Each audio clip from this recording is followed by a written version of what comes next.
As the spring of 1945 bled across Europe, the gates of hell were finally forced open. Allied soldiers, advancing into the Reich's heartland, began to uncover the concentration camps, and what they found shattered the very definition of a prison. These were not camps. They were industrial complexes engineered for extermination. The air hung thick with the smoke of still-burning crematoria, while mountains of emaciated bodies lay stacked like cordwood. Among the dead walked the living, skeletal figures whose eyes held a hollowness that no soldier could comprehend.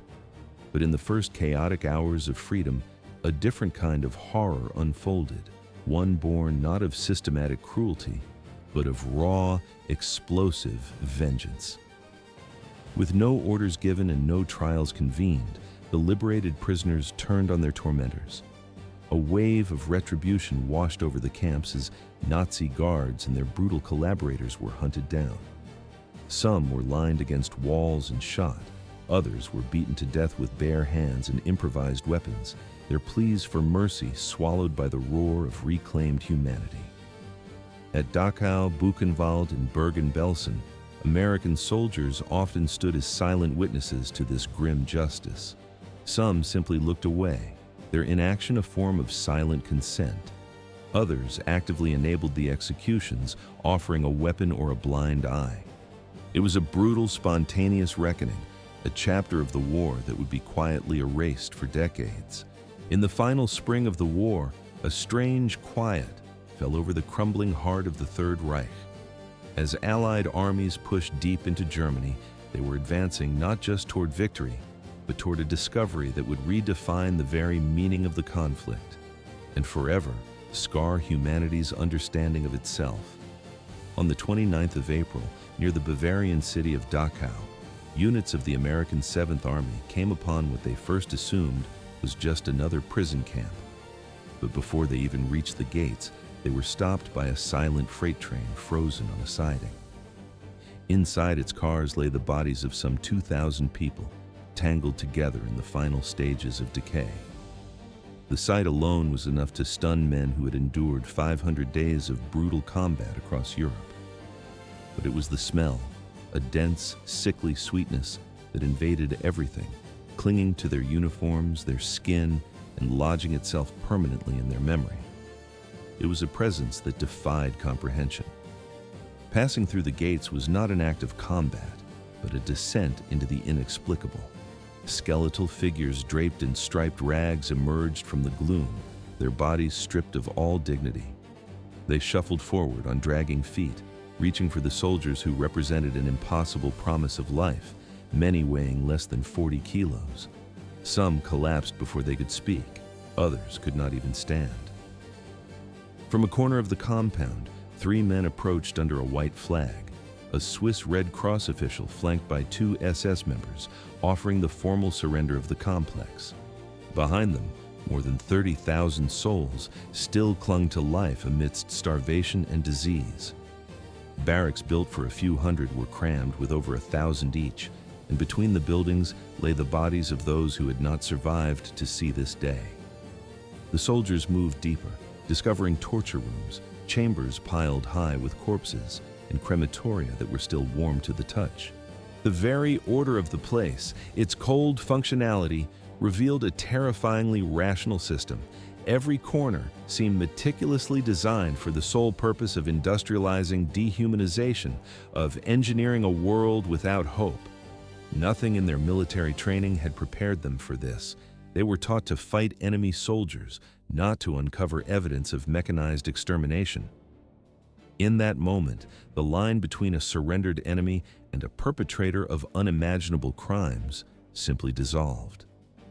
Stunned silence gave way to a cold, rising fury. And this was not an isolated horror. Across the map, similar scenes of hell were being uncovered. At Bergen-Belsen, the British found 60,000 prisoners living among thousands of unburied dead. Soviet troops entering Auschwitz discovered warehouses overflowing with human hair, eyeglasses, and mountains of children's shoes. At Buchenwald, American forces liberated over 20,000 survivors, hundreds of them just children. Faced with this undeniable truth, the Allied response became more than military. Weeks earlier, upon visiting the Ohrdruf camp, General Eisenhower had given a stark order: document everything. He demanded photographs, films, and sworn testimony, not for strategic gain, but for the sake of history itself. He knew, with chilling certainty, that a day would come when people would try to deny that such things had ever happened. For the prisoners, liberation was a bewildering storm of emotion, joy and relief colliding with confusion and a deep, burning rage. The world had been turned upside down in an instant. The once all-powerful SS guards and their collaborators were suddenly powerless, scrambling to hide among their victims, though no disguise could erase their faces from memory. But liberation came with no instructions. Military doctrine had no protocol for confronting mass murder on this scale, far outside the conventions of the battlefield. The established laws of war seemed meaningless before an enemy who had systematically violated every principle of humanity. In this moral and legal vacuum, raw human instinct began to take hold. While some officers fought to maintain discipline, other soldiers simply looked away, silently permitting a raw, immediate form of justice to unfold. Official reports would later minimize these moments, focusing instead on the documented Nazi atrocities. But the silence did not erase what happened in the shadows of liberation. It merely left those actions unspoken. The liberation of Dachau was therefore more than a rescue. It was a violent collision between the ideal of a just war and the depraved reality it had been waged to destroy. The soldiers there did not just find victims. They were forced to confront without any preparation the possibility of becoming executioners themselves, wielders of a justice that could no longer wait. A bitter wind swept across the parade ground, carrying the stench of death and the electric charge of reversal. On the afternoon of April 29, 1945, the machinery of domination that had ground tens of thousands into dust simply collapsed. In a matter of hours, the scales of power inside Dachau tipped with a brutal, dizzying speed. The camp's former masters found themselves disarmed and surrounded, their authority vanishing like smoke in the Bavarian air. As the SS High Command fled, those left behind, subordinates and administrative staff, scrambled to survive, shedding uniforms to pose as prisoners or medics. Their fate now hinged not on rank, but on who found them first. American troops breached the camp from different flanks, their movements uncoordinated, their discipline shattered by what they found.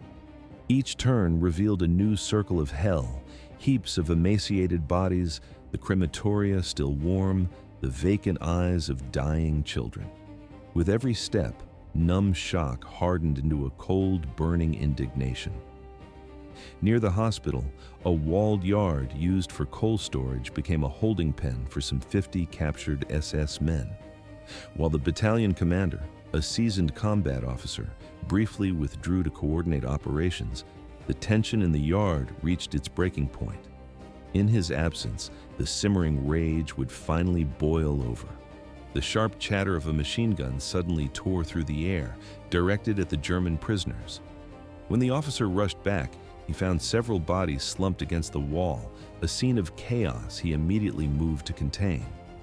The official explanation would claim the prisoners had tried to escape, but internal army investigations found no such attempt. The trigger had not been tactical, but a raw, emotional reflex. This was not an isolated incident. Near the camp's rail station, an American officer discovered 4 German soldiers hiding in a freight car, moments after witnessing the train packed with corpses. They were executed on the spot. Inside the main camp, as American officers separated Wehrmacht soldiers from the SS, the rage became more personal. Former prisoners, their bodies scarred and their minds haunted, took their own form of justice. Guards were beaten with the very tools of their forced labor, while capos, prisoners who had brutalized their own, faced a particularly intense fury. The line between collective anger and individual responsibility had become impossible to draw. Survivors would approach the American soldiers, showing them the SS blood group tattoos under the arms of their captors, pointing to their own scars or simply speaking the names of murdered family. In these moments, the laws of war seemed a distant abstraction. Some soldiers stood by, watching the lynchings unfold. Others went further, handing rudimentary weapons to the survivors. A formal United States Army investigation followed, its conclusions unavoidable. The report confirmed violations of the Geneva Convention, including the summary execution of surrendered prisoners, and recommended courts-martial for several officers. But the proceedings were never initiated. The report made its way to the desk of General George S. Patton, then the military governor of Bavaria. According to multiple accounts, he dismissed it without action. The tacit message was clear. After what these men had seen, judging them for their reaction was a moral luxury the command was unwilling to afford. Today, unlike other sites within the camp, the wall of the coal yard bears no plaque, no inscription. It remains a silent monument to the moment when roles were reversed, when the liberators themselves faced an impossible ethical dilemma. It stands as a testament to an afternoon when law was not enough to answer for evil.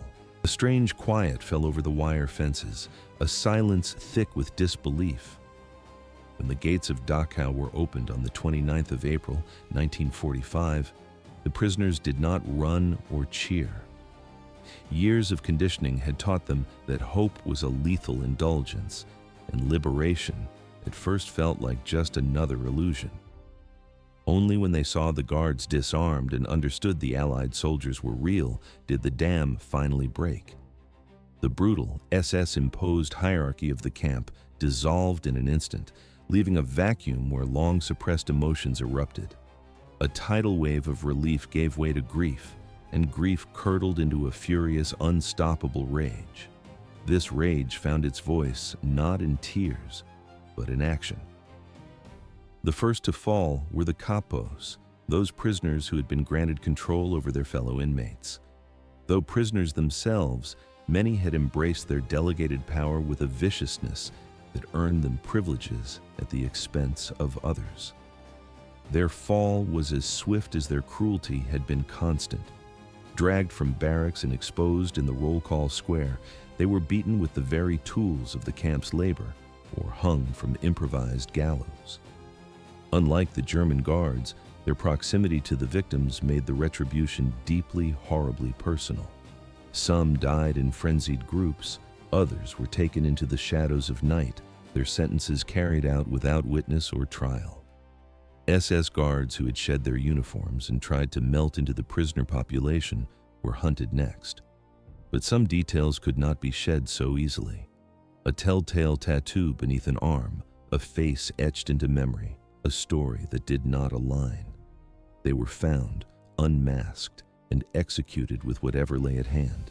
The weapons were crude metal pipes, heavy stones, and handcrafted knives, but the justice they delivered was swift.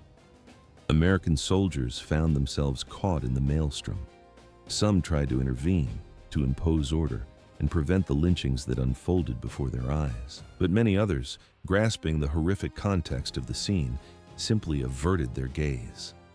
A few were even seen to quietly pass a rudimentary weapon to a prisoner, becoming silent accomplices to a justice they could not officially condone.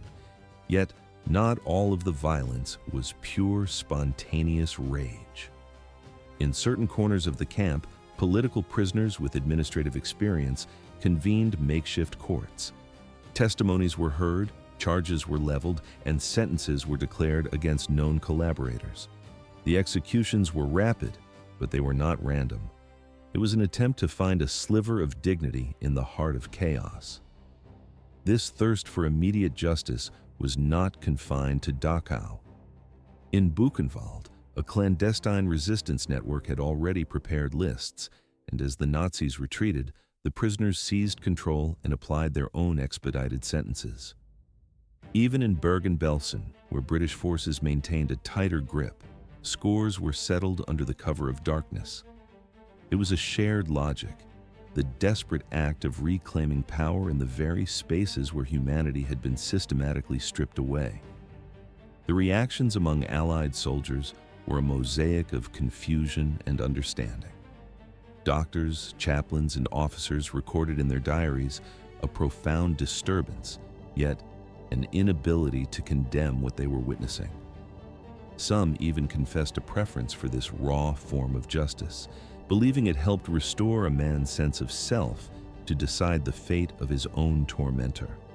As the sun set on that first day of freedom, the chaos subsided into something quieter, more deliberate. In the darkness of the barracks, capos and informants were killed without a sound. It is estimated that between 20 and 40 died that night from asphyxiation, strangulation, or blows delivered in the suffocating dark.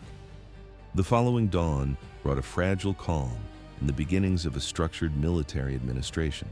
Official reports would barely mention these events, sanitizing them as incidents or internal tensions. The priority had already shifted to sanitation, food distribution, and the orderly process of formal war crime trials, where spontaneous reprisals had no place. For the survivors, these acts remained a tangled secret. It was a memory held without pride, but often without regret either. It represented an emotional necessity, a form of moral rebalancing, and a raw human answer to an inhuman system.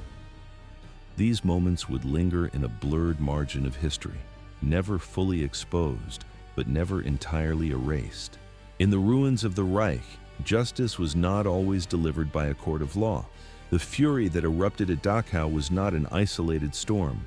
Across the collapsing frontiers, a raw and desperate form of vengeance was taking root in the liberated camps, each one a universe of its own. Every liberation possessed a unique character, shaped by the hour of its freedom, the state of its survivors, and the composition of the soldiers who arrived to bear witness. Where SS guards or their prisoner collaborators remained, some form of reprisal was almost inevitable, ranging from spontaneous acts of violence to methodical executions.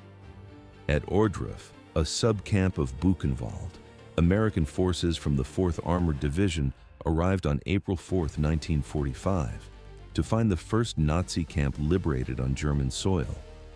Its SS personnel had vanished, having tried to scrub their crimes from the earth by forcing inmates to burn bodies from mass graves, only to execute those very workers and flee.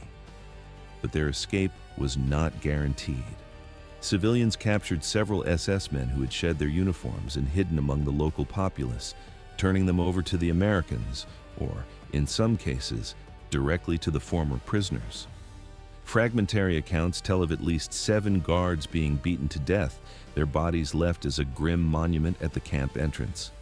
The full horror of Ohrdruf seared itself into history when General Dwight Eisenhower visited, flanked by Generals Patton and Bradley. Patton was overcome by nausea, while Eisenhower, his face a mask of cold fury, ordered that the atrocities be exhaustively documented, forcing local German citizens to confront the evidence of what they claimed to know nothing about. A different scene unfolded at Buchenwald, one of the largest camps inside Germany. When the 6th Armored Division reached its gates on April 11th, they discovered a camp that had, in a sense, liberated itself. A clandestine resistance network of political prisoners and Soviet POWs had spent years secretly acquiring weapons and preparing for the moment SS control would falter. As the guards began to force thousands on death marches, the resistance rose up, seizing watchtowers and disarming the remaining SS just as American tanks appeared on the horizon. The arriving troops found a functioning prisoner administration already in charge. The Spanish survivor Jorge Semprún would later write of how the camp's international committee carried out its own systematic justice. They had compiled lists, marking those who had tortured, who had murdered, who had stolen bread from the dying. By the time the Americans entered, dozens of SS men and capos were already locked in the camp prison, held under guard by armed inmates. The executions at Buchenwald were more organized than the chaotic violence at Dachau. Testimonies from Soviet prisoners suggest between 80 and 100 SS members and collaborators faced rudimentary tribunals conducted by the prisoner committee. Their sentences were carried out by hanging, by firing squad with captured weapons, or by forcing the guards into the same torturous positions they had once inflicted upon others. For several days, American forces largely stood aside, allowing this inverted justice to run its course before they imposed full military authority. As one officer later remarked, they understood they were witnessing a brutal reckoning, but after seeing what these men had endured, few felt they had the right to intervene. Yet another form of retribution emerged at Bergen-Belsen, liberated by the British on April 15th. Here, the 11th Armored Division walked into a humanitarian catastrophe of unimaginable scale. They found 60,000 prisoners, most ravaged by typhus and dysentery, living among the unburied corpses of 13,000 souls. The first British medical officer to enter described a living nightmare where the barely conscious lay among the dead, starved and without water. The immediate priority was saving lives, not pursuing vengeance. Still, the British implemented a distinctive form of reprisal, forcing approximately 80 captured SS guards to perform the cleanup. They were made to carry the dead with their bare hands, loading the bodies into mass graves without any protective equipment. Within days, typhus contracted from the corpses had claimed the lives of about 20 of the guards. It was a punishment designed not just to kill, but to force the perpetrators to confront the physical consequence of their crimes. Captain Derek Sington, who supervised the work, noted coolly, "We made them look at each face before burial. I felt nothing for them." But even this was not the final accounting. Survivor testimonies reveal that after dark, beyond the reach of British patrols, the prisoners settled their own scores. In the shadows of the barracks, those capos and informers who had been the cruelest were hunted down. As one survivor recalled, few of them lived to see the morning.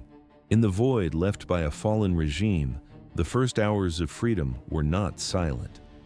Inside the Dachau barracks, the air grew thick with a final desperate accounting, and by dawn, few of the captured guards would see the light. On the Eastern Front, where Soviet forces advanced, such reprisals often unfolded on a far larger scale.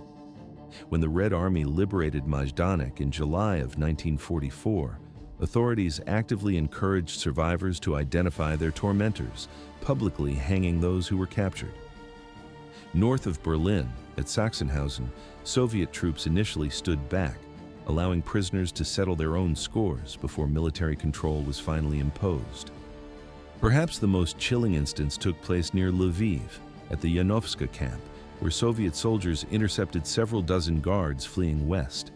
Instead of detaining them, the commander handed them over to the survivors, his words hanging in the air. "These are yours to judge." None of the guards made it through the night. This pattern, repeated across the continent, revealed more than just spontaneous violence. It was a chaotic intersection of military priorities, the visceral shock of individual soldiers, and the profound psychological needs of those who had endured. Commanders on the ground confronted a reality for which no military doctrine had prepared them, forcing officers to make on-the-spot decisions guided only by their own moral frameworks. For the survivors, these moments were a reclamation of agency after years of absolute powerlessness. A man from Bergen-Belsen later explained that it was not simply revenge, but the restoration of moral order. Those who had perverted all human values, he insisted, had to answer not to a distant tribunal, but to the very people who had witnessed their crimes and somehow survived. The varied military responses, from implicit permission to controlled intervention, reflected a rapidly evolving understanding of what the camps represented. As evidence mounted, Allied forces began developing more systematic approaches to documenting crimes for prosecution. But in those first raw hours, when the full horror of the Nazi system was still being comprehended, the distinction between justice and vengeance temporarily dissolved. As the camp gates swung open, one brutal order collapsed. In its place, another, far more primal, was about to be born. On paper, the Allied response to enemy prisoners was governed by clear international law. The Hague Conventions of 1899 and 1907, alongside the Geneva Convention of 1929, promised protection to any surrendered combatant. But the horrors unearthed in the camps presented a crisis that no treaty had ever anticipated, forcing commanders into a profound and unsettling moral compromise. This tension between military law and battlefield morality crystallized in the actions of General George S. Patton. When presented with a detailed report from Lieutenant Colonel Joseph Whitaker, a damning file filled with sworn testimony and photographs of American troops executing guards at Dachau, Patton made a choice. The report and its recommendations for military trials was allegedly destroyed, its findings buried beneath the general's authority. In the privacy of his diary, Patton wrestled with the dilemma, writing that the enemy they now faced were not soldiers, but criminals of the vilest sort. He conceded that his men could not descend to their level, yet he argued that the reactions of soldiers who had witnessed such atrocities could not be judged by any normal standard. It was a sentiment that echoed throughout the Allied command. On the ground, this unspoken policy translated into deliberate gaps in supervision. Lieutenant Colonel Felix Sparks, the same officer who had tried to halt the killings in Dachau's coal yard, nonetheless allowed other forms of reprisal to unfold. His after-action reports noted that SS men were segregated for processing, a sterile phrase that left the grim details to the imagination. When told that survivors were hunting down their former tormentors, Sparks ordered his men to secure the camp's perimeter. Internal matters for a time were to be left to the camp's inhabitants. Official records were shrouded in a fog of bureaucratic ambiguity. Military police logs would mention unauthorized disciplinary actions by unidentified former prisoners, carefully noting that intervention was impossible due to a lack of personnel. This language provided a paper trail that acknowledged the violence without ever assigning Allied forces responsibility for it. Even the International Red Cross, which maintained a strict policy of neutrality to focus on humanitarian aid, was aware of the unfolding retribution. In a private communication from Dachau, a Swiss delegate informed his Geneva headquarters that military authorities seemed to have temporarily suspended normal protocols. It was, he concluded, perhaps an inevitable consequence of the circumstances. This quiet acceptance was made possible by the legal and moral gray area surrounding the camp personnel. Though technically prisoners of war under the Geneva Convention, their role in systematic mass murder placed them in a category all their own. As Major General Maxwell Taylor bluntly put it, the men in SS uniforms were not soldiers, they were jailers and executioners, and the rules of war were not designed for them. This reclassification was reflected in official paperwork, where executed guards might be listed as killed while attempting to escape, or simply casualties during security operations. In many cases, their deaths went unrecorded altogether, leaving statistical voids that concealed the full violent scope of the reprisals. Perhaps no one felt the weight of this moral calculus more keenly than the military chaplains. Rabbi Herschel Schachter, entering Buchenwald with American troops, later recalled his profound conflict. While his faith could never condone murder, he found himself physically unable to intervene as survivors pointed out their tormentors. At that moment, he realized conventional morality offered no answer for what had happened there. Christian chaplains voiced a similar struggle. Father Edward Doyle, present at Dachau, wrote that while the Church teaches forgiveness, it also demands justice. He was left to wonder what form of justice could possibly answer for such crimes, concluding that perhaps the only true justice was that delivered by the hands of those who had suffered most. For commanders on the ground, the most expedient solution was to permit a brief, violent window of retribution before imposing full military control. This unwritten policy served a dual purpose. It eliminated the most infamous perpetrators and allowed the survivors a raw, immediate form of agency. It was a grim, transitional justice, bridging the gap between the fall of a murderous regime and the slow, methodical work of the international law. For a few desperate hours, justice was not delivered by a court, but by those who had been denied it for so long. In the silence that followed the gunfire, a question without an easy answer began to form in the smoke-filled air. For the Allied soldiers and liberated prisoners who executed surrendered camp personnel, the cold letter of the law collided with the searing heat of human rage. What they had done was, by any military definition, a war crime, the murder of unarmed enemy combatants. Yet what they had witnessed was a crime against humanity itself, an abyss of systematic slaughter that seemed to mock the very idea of conventional justice. On paper, the rules of war were absolute. The Hague Conventions demanded the humane treatment of surrendered enemies, and the Geneva Convention of 1929 was even more explicit. It forbade violence, murder, mutilation, and torture against prisoners who had laid down their arms. By these standards, the killing of SS guards at Dachau and elsewhere was an undeniable violation. But these were laws written for a world that no longer seemed to exist. The legal frameworks that forbade such reprisals had proven utterly powerless to stop the Nazi death machine. Within the camps, every principle of international law had been systematically dismantled to create a factory of extermination that consumed millions. The philosopher Hannah Arendt would later suggest that traditional concepts of morality were simply insufficient to grasp what she called radical evil. In the face of such systematic horror, she argued, the familiar architecture of justice can temporarily collapse.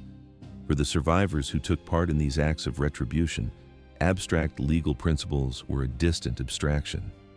One man from Dachau, who helped beat a sadistic capo to death, later described his actions not as revenge, but as a desperate attempt to restore a moral order in a world that had been turned upside down. Courts would demand evidence and specific charges, but how could a courtroom ever measure the weight of 1,000 daily cruelties, of years of psychological torment, of watching men die for a guard's amusement? For the soldiers who broke the gates, the calculation was different.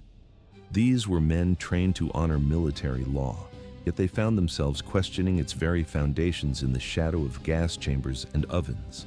The normal protocols for handling prisoners felt trivial, almost obscene, when confronted with the evidence of industrialized murder. As one American officer wrote home, what he saw made him understand why God destroyed Sodom.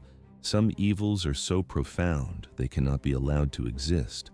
This sudden, violent clash between military discipline and moral indignation created an impossible choice. A machine gunner who fired on surrendered SS men at Dachau later recalled the moment with a disembodied horror. Watching his own hands dispense a terrible, immediate judgment, he felt powerless to stop. Others described a feeling of temporary, blinding clarity, a conviction that in this place, at this time, the normal rules against killing an unarmed enemy did not apply. This suspension of ethics is what the philosopher Michael Walzer called the problem of dirty hands. He argued that in moments of extreme crisis, a person might be forced to violate a core moral principle, yet still carry the stain of that transgression. The soldier who participated in a vengeful execution may have been acting on an authentic moral impulse, but he would still bear the weight of having broken a sacred trust. This moral compromise extended up the chain of command. Military authorities often created a space for these extrajudicial punishments through tacit permission and official denial. By looking the other way, they acknowledged that conventional justice was not enough, while simultaneously avoiding institutional responsibility. With the formal justice of the Nuremberg trials still months away, this void was filled by raw human instinct. From one perspective, the act of killing a surrendered man is an absolute wrong, regardless of his crimes. Yet from another, could such reprisals offer a necessary psychological release to survivors or serve as a final terrible warning? The philosopher Primo Levi, himself a survivor, wrote of a gray zone inside the camps, where the lines between good and evil dissolved under unbearable pressure. Perhaps the reprisals at liberation created another gray zone, one where the moral universe itself seemed to momentarily suspend its own rules. The omission of these events from many official histories reveals a collective discomfort. It was far simpler to focus on the clear evil of the Nazi regime and the sanitized justice of Nuremberg than to confront the chaotic, morally ambiguous reality of liberation itself. In that moment, when humanity stared into its own darkest chapter, the line between justice and vengeance, between righteous fury and uncontrolled rage, became almost impossible to see. They are a chilling reminder that even our most sacred principles can fracture, forcing us to ask a terrible question. Are there moments when the only answer to inhumanity is to set our own humanity aside? In the gray light of liberation, some truths were buried as deeply as the dead. These were the acts of vengeance history chose to forget, the reprisals that occupy a strange and silent corner of our memory, simultaneously known and unknown, acknowledged yet rarely discussed. Unlike the vast documented horrors of the Holocaust, these moments of violent retribution have largely faded from public consciousness. The first layer of erasure was official. Though the United States Army launched a full investigation into the killings at Dachau, General Patton's dismissal of all charges effectively buried the findings. The report itself was classified, a ghost in the archives until its discovery in 1991, ensuring these events never entered the formal military record. A similar pattern of silence emerged elsewhere. British accounts of Bergen-Belsen fixated on the overwhelming medical crisis, with scant reference to the fate of captured SS guards. Soviet records from camps like Majdanek framed liberation as a moment of pure, triumphant justice, not one of chaotic reprisal. The media of the era amplified this selective narrative, its lens fixed upon the undeniable atrocities, the skeletal survivors, the mountains of corpses, the gas chambers. This focus was a natural response to the sheer moral clarity of the Nazi crimes. In stark contrast, reprisals against camp personnel offered a deeply ambiguous story, one that tarnished the clean image of Allied forces as righteous saviors. Margaret Bourke-White, a celebrated photojournalist at Buchenwald, later confessed in her memoirs to witnessing acts of revenge. She chose not to raise her camera, writing that some things, even in hell, felt private. This sentiment, that certain acts were best left undocumented, was shared by many who were there. Military censors reinforced this curated vision, carefully vetting photographs before their release. Images depicting Allied soldiers observing or participating in retribution were consistently rejected. The story told to the world was one of rescue and humanitarian aid, a narrative that often stood in stark opposition to the raw events unfolding on the ground. Post-war politics only deepened this historical silence. As the Cold War dawned, Western powers needed a sharp moral line drawn between democracy and totalitarianism. Acknowledging that their own soldiers had acted outside the law, even under extreme provocation, complicated that vital narrative. It was far more convenient to celebrate the formal justice of Nuremberg than to examine the informal justice meted out in the mud of the camps. Early Holocaust scholarship also trod carefully around the subject.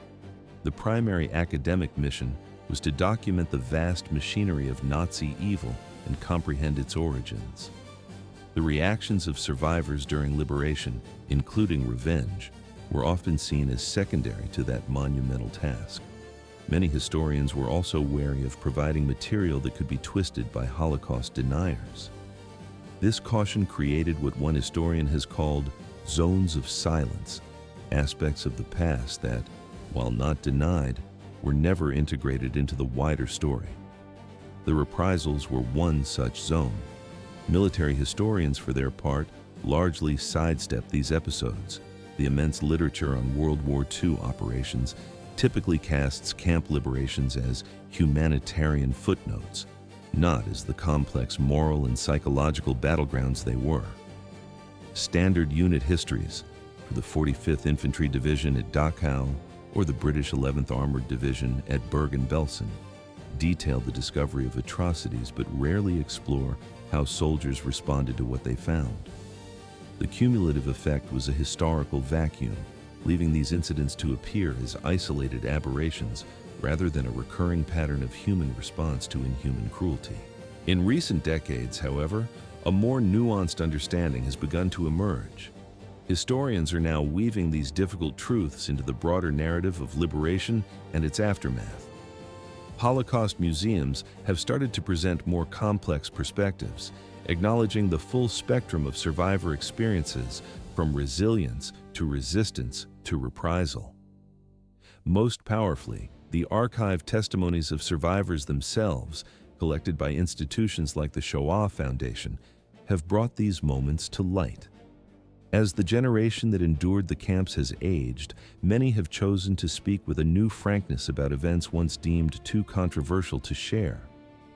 This gradual unveiling does not diminish the horror of the Nazi genocide, nor does it equate a moment of vengeance with a system of industrialized murder. Instead, it restores the full humanity of those who suffered, acknowledging their capacity for rage as well as for grace.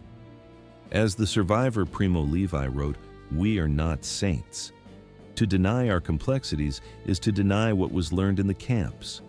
For those who had been stripped of all agency, the chance to act, even violently, was a reclamation of self, a declaration that they were no longer powerless objects.